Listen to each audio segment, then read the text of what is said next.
হিম্মত ভাগ কইরা আলমারির ভিতরে গুছাইয়া রাখতে হয়।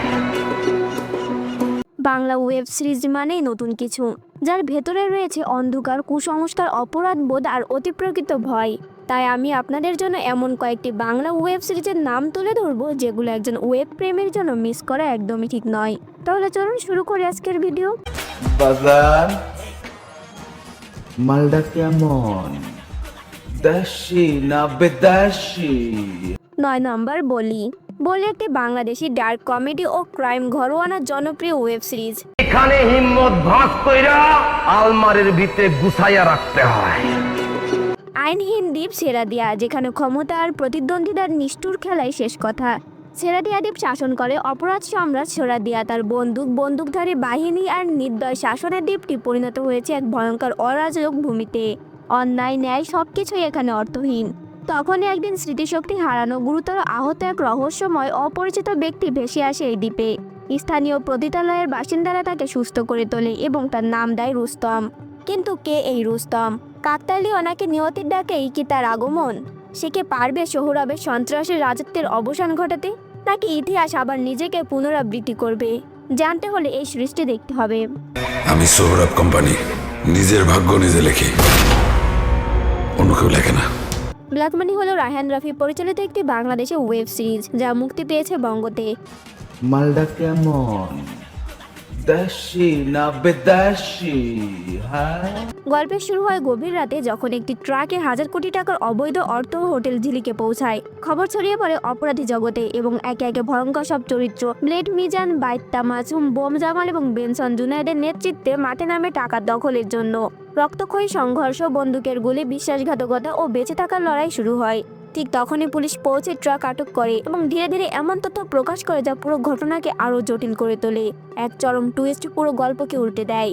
অ্যাকশন, থ্রিলার ও টার্ন অ্যান্ড ক্রাইম গল্প পছন্দ করলে ব্ল্যাক মানি নিঃসন্দেহে দেখার মতো ওয়েব সিরিজ।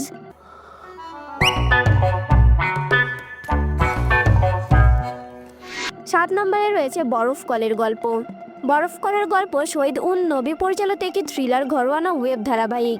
বরফ কলের হিম শীতলতা হার মানে সেই ঠান্ডা মাথার খুনির কাছে।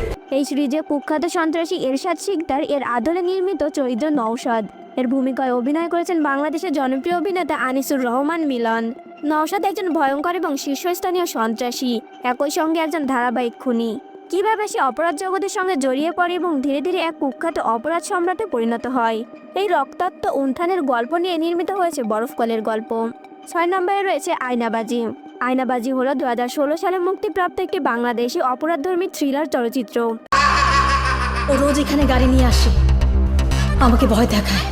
গল্পের কেন্দ্রবিন্দুতে রয়েছে আয়না নামের এক ব্যক্তি, যে অর্থের বিনিময়ে কারাদণ্ডপ্রাপ্ত আসামিদের হয়ে জেল খাটে।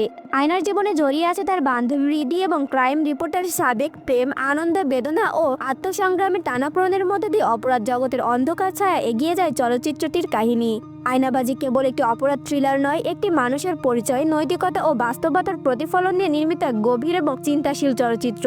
তো যারা ক্রাইম থ্রিলার পছন্দ করেন তাদের জন্য এটি একদম পারফেক্ট চয়েস। 5 নম্বরে রয়েছে বুকের মধ্যে আগুন। এই মিস্ট্রি থ্রিলার ড্রামা ওয়েব সিরিজটি একজন জনপ্রিয় সেলিব্রিটি ও ফ্যাশন আইকনের জীবন এবং তার রহস্যময় মৃত্যুর পরবর্তী ঘটনা প্রবাহকে কেন্দ্র করে নির্মিত।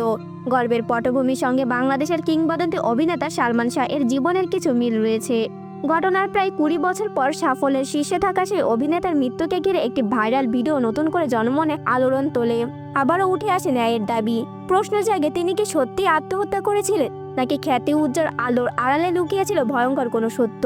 এই জটিল ও স্পর্শকাতর রহস্য উদ্ঘাটনের দায়িত্ব এসে পড়ে এএসপি গোলাম মামুনের ওপর। তদন্তের প্রতিটি ধাপে উন্মোচিত হতে থাকে চাঞ্চল্যকর তথ্য, অজানা সম্পর্ক আর অতীতের অন্ধকার অধ্যায়। তদন্তের কোন ভয়ঙ্কর সত্য বেরিয়ে আসবে সেটা জানতে হলে সিরিজটি অবশ্যই দেখতে হবে। আমি এসপি গোলাম মামুন।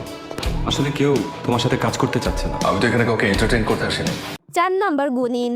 গুনিন হলো গিয়াসউদ্দিন সেলিম পরিচালিত 2022 সালের একটি বাংলাদেশি অতিপ্রাকৃত প্রণয়নধর্মী চলচ্চিত্র।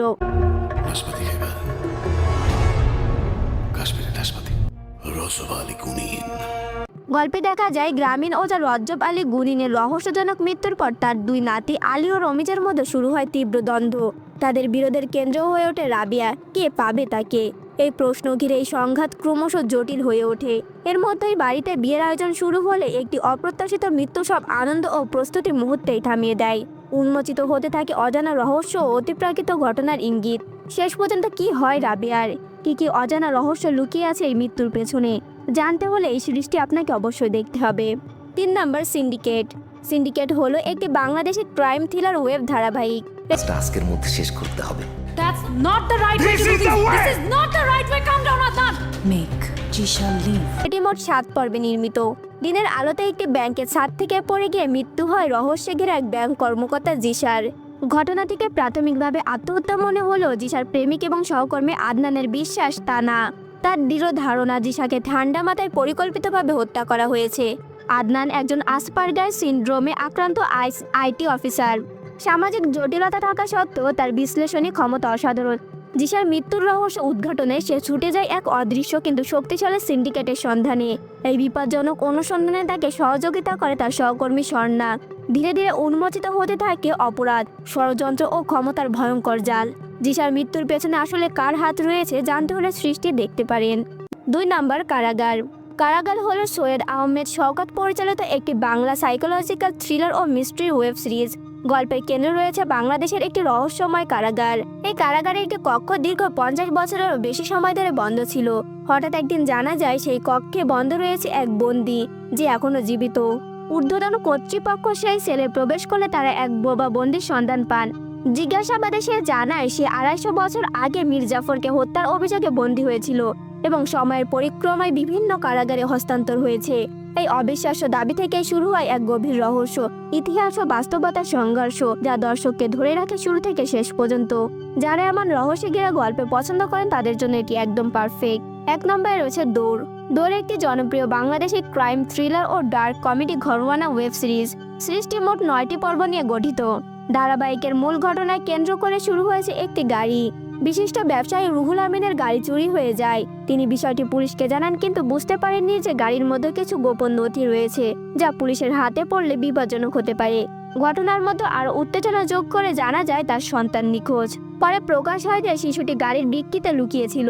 এই চুরি ও রহস্যময় ঘটনার মধ্যে গল্প এগিয়ে চলে, যেখানে একটি সাধারণ ঘটনা ধীরে ধীরে পরিবার, ব্যবসা ও নিরাপত্তার উপর বিপজ্জনক প্রভাব ফেলে।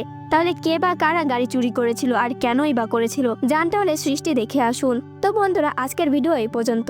এর ভিতর কোন সিরিজটি আপনার সব থেকে বেশি ভালো লেগেছে কমেন্ট করে জানাবেন। দেখা হচ্ছে পরের পর্বে, ততক্ষণ ভালো থাকবেন। ধন্যবাদ।